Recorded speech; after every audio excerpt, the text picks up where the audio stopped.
Steph Curry, 5 threes tonight, now has 72 makes this postseason. Here he is after a big Warrior win. That's what he does for their team. It's not nothing to be surprised about.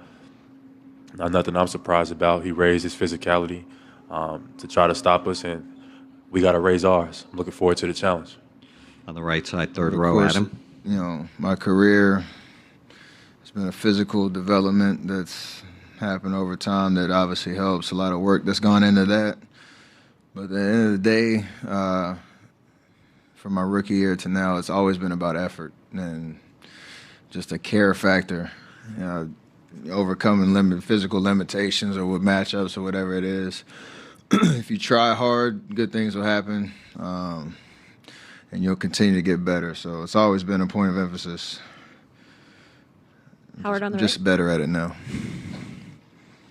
Steph, the first time you guys won a championship, it was the strength in numbers team, but you had a lot of Clay scoring back then, and then the next couple you had Clay and Durant here. Does this one feel a little bit different so far? Do you feel like you're carrying more of kind of a scoring load than you're used to at this stage? I think it's different just because of the way the team's constructed. There's always a need for me to be aggressive, try to play, try to score. I understand how the defense is going to guard me and guard us as a team and be able to counter that.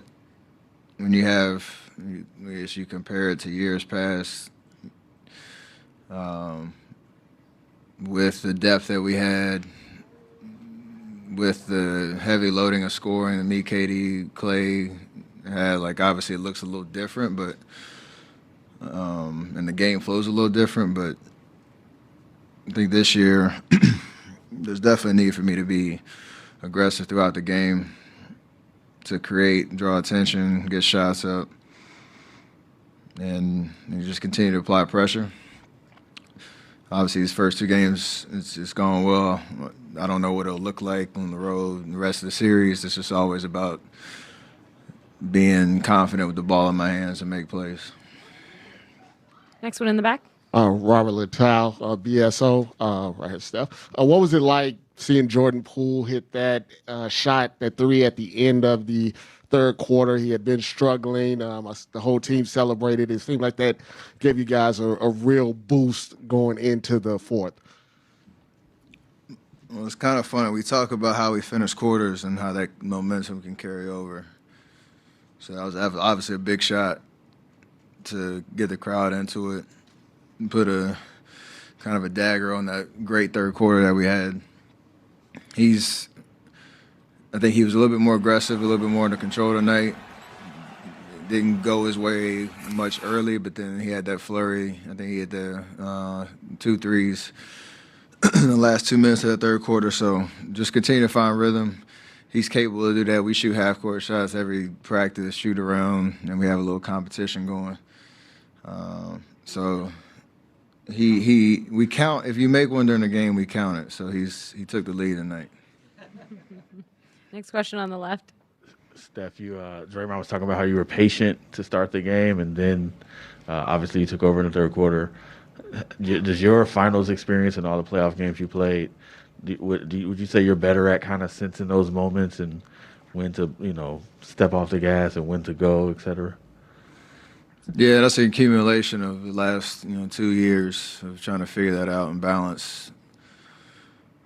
Kind of to a question earlier of the scoring load, the playmaking load, and everything that you try to accomplish throughout the game. So I try to be under control, composed, see the game, feel the flow and the rhythm, and know where I can get to my spots. And there's definitely a lot of composure there, and based on the experience of 15 to 19 and these last 2 years. Anthony? Yeah, Al Horford doesn't even get up a three tonight. Marcus Smart, I just think, went 0 of 3. What do you think you guys did much better defensively to shut off some of those holes? Just a level of focus to start the game. We look back at game one, and there were, between Marcus, Al Horford and Derek White, there were like maybe 4 or 5 shots that they got in the first half that were just uncontested, and they're professionals. They play this game just like we do. And you understand if the shoe's on the other foot and we're getting those type of shots, that carries over through the rest of the game, and you start searching a little bit more, you start feeling a little bit more comfortable. So for us to come out in the first quarter with a level of intensity and focus to obviously with Jalen and Jason, what they do with the ball in their hands, they're tough covers, so you have to keep it's more obvious what you need to do on those guys, but then certain possessions we kept the body on Al, try to force Marcus into a crowd, and I think that carried over the rest of the game. So we have to continue to try to do that because they're liable to get hot at any moment. Next one in the middle. Hey Steph, what's the work that you do during both the summer and the season that enables you not just to keep your conditioning sharp, but also to be able to be constantly running around when you're on the court? I've always had that since high school, but again, it's not like one thing you do in the summer. It's an accumulation of every year, all the work that you put in that continues to show itself throughout your career, throughout the season, playoffs, and every year that I get an opportunity to play on this level. So I do pride myself on trying to be the hardest worker, the most consistent worker. Maybe the last 2 or 3 years you work a lot smarter than harder, just a little bit more often, especially in the off season. But that's that old saying, like what you do in the summer shows up, at moments like these. So doing my job. In the middle. Steph, 2 questions. One, Draymond as well as anyone. He said tonight he needed to send a message to you guys about holding himself accountable, bringing the energy and attitude. When did you know tonight was going to be like extra amped, Draymond? About 5 minutes after game 1.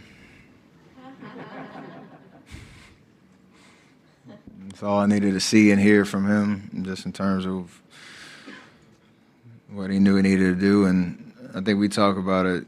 Some of that stuff doesn't necessarily or doesn't always show up in the stat sheet in terms of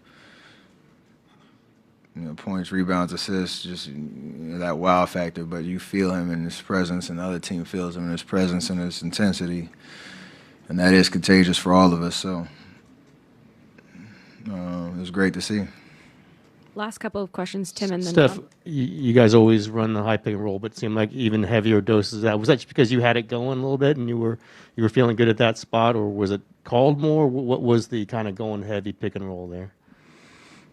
Just feel and matchups, and you understand how this series is going to continue to go. There are going to be a lot of adjustments, different looks, but if I can get in those, kind of one-on-one matchups and be able to play make out of that and read the defense well, we can create a lot of good shots. And thankfully,